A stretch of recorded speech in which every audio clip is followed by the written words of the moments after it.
సభని అలంకరించినటువంటి పెద్దలు మాజీ గవర్నర్ మాజీ మంత్రులు శ్రీ బండా దత్తాత్రేయ గారు, మరి పెద్దలు రాజ్యసభ సభ్యులు, Bharatiya Janata party parliament committee member, parliamentary board member, OBC జాతీయ అధ్యక్షుడు అయినటువంటి డాక్టర్ లక్ష్మణ్ గారు, వెంకయ్యనాయుడు గారు ఇప్పుడే మనకు సంతోషం చాలా విషయాలు చెప్పారు. వారు మాట్లాడిన తర్వాత విషయాలు ఏది చెప్పినా కూడా అది వినసొంపుగా ఉండదు. అయినప్పుడు కూడా బాలరాజు శ్రీమతి ఇద్దరు ఈ యొక్క ఎన్జిఓ మరి పెట్టి త్రినేత్ర ఫౌండేషన్ ద్వారా ఈ అవకాశం ఇచ్చినట్టుగా ముందుగా వారికి ధన్యవాదాలు తెలుపుతూ రెండు విషయాలు ముఖ్యంగా నేను చెప్పి ముగిస్తాను.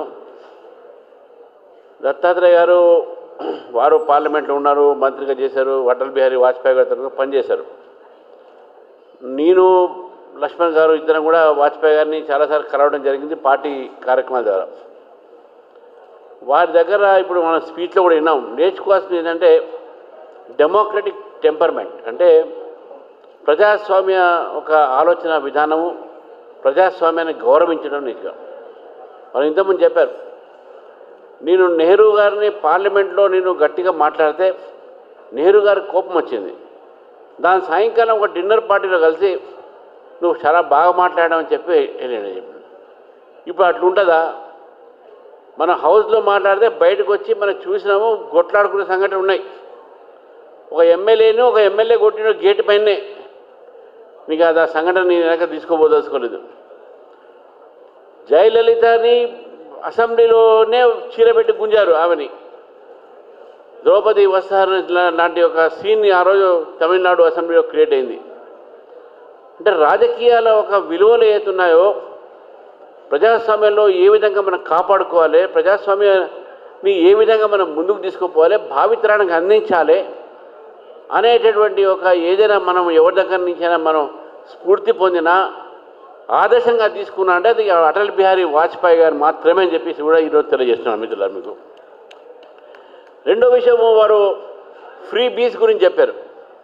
నేను ఎమ్మెల్సీగా ఉన్నప్పుడు కౌన్సిల్లో ముఖ్యమంత్రి గారికి ఉండే వారికి కూడా మాట చెప్పాను, అన్నీ ఫ్రీ బీస్. అప్పుడు ప్రతిదీ ఫ్రీ.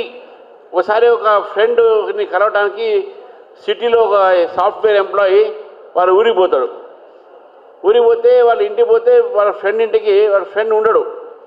వాళ్ళ అమ్మని అడిగిండు, అమ్మ ఏడి మల్లేశాన ఏడి అని. అరే వాడు చెట్ల కింద కూర్చొని ఈ మధ్య ఊరికే తాగుతున్నాడు, బంద్ చేయట్లేదు అని అన్నాడు. ఈ పిల్లలకి పోయి వాళ్ళ ఫ్రెండ్ కలిసిండు చెట్ల కింద. అరే ఏందిరా నీకేం పని లేదా, పొద్దున్న నుంచి సాయంకాలం దాకా చెట్ల కింద కూర్చొని కళ్ళు తాగుతున్నావు, అరే ఇంట్లో అమ్మ నాన్న ఉండరు కదా, చూసుకోవాలి కదా అంటే, వాళ్ళకు వృద్ధాప్య పెన్షన్ వస్తుంది అన్నాడండి. నాకు కష్టపడాల్సిన అవసరం లేదు అన్నాడు. మరి చెల్లెలు పెళ్ళికి ఉంది కదరా అన్నాడు. చెల్లెలు పెళ్ళికి ఉండేదే కళ్యాణ లక్ష్మి ఉన్నది, ఏమో పై వస్తే చేసేదిలే అన్నాడు.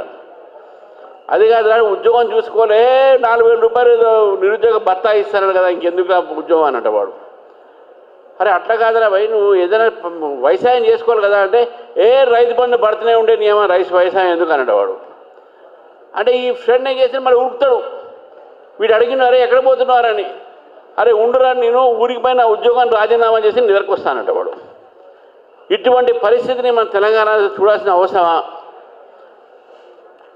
నాయుడు గారు చాలా స్పష్టంగా చెప్పారు, దేనికి అవసరమైతే వాళ్ళకు ఫ్రీబీస్ ఇవ్వండి. ఈరోజు నరేంద్ర మోదీ గారు కూడా ఈ దేశంలో కోట్లాది మంది ఒక రైతులకు 6,000 రూపాయలు ప్రధానమంత్రి కిసాన్ సమ్మాన్ యోజన కింద వారికి ఇస్తూ ఉన్నారు. ఉచితాలకు మనం వ్యతిరేకం కాదు, కానీ దాన్ని బ్యాలెన్స్ చేసుకోవాలి. ప్రభుత్వాల దగ్గర ఈరోజు జీతాలు ఇవ్వడానికి వారి దగ్గర నిధులు లేవు. రిటైర్మెంట్ అయిన తర్వాత కూడా పెన్షనర్స్ ఈరోజు పెన్షన్ లాగా అనేక మంది ఆత్మహత్యలు చేసుకున్నారు. రోడ్ల మీదకి వచ్చి వాళ్ళు భిక్షం అడుకునే పరిస్థితి తీసుకొస్తుంది ఈ ప్రభుత్వం వాళ్ళని. మరి ఎక్కడైనా బ్యాలెన్స్ చేయాల్సిన అవసరం ఉంది కదా. రెవెన్యూ అదేవిధంగా ఎక్స్పెండిచర్ రెండు, వెల్ఫేర్ ప్రోగ్రామ్స్, డెవలప్మెంట్ ప్రోగ్రామ్స్, ఈ రెండింటిని కూడా బ్యాలెన్స్ చేయాల్సిన అవసరము ప్రభుత్వాది. అది అటల్ బిహారీ వాజ్పేయి గారు ఆనాడు చేసినందుకే వారిని గుడ్ గవర్నెన్స్ డేగా ఈరోజు మనం సెలబ్రేట్ చేసుకుంటాం. రెండో విషయం, ఈరోజు మనం భాషా ప్రయోగం చూస్తూ ఉన్నాం. రాజకీయాల్లో భాషా ప్రయోగం అనేది ఈరోజు ఎంత దూరమైందో వ్యక్తిగతమైనటువంటి విమర్శలు, విధానపరమైన విమర్శలు మనం మర్చిపోయినాం. సైద్ధాంతిక పరమైనటువంటి ఒక చర్చలు మర్చిపోయినాం. ఏదైనా మాట్లాడితే బూతులు తప్ప. మొన్న మధ్య నేను మా ఫ్రెండ్ ఇంటికి పోయాను. నేను వస్తుండే వాళ్ళు అప్పుడే వాళ్ళ పిల్లలు ఎగ్జామ్స్ నడుస్తుండే. వాళ్ళు ఉండి అరే టీవీ బంద్ చేయండి అన్నారు.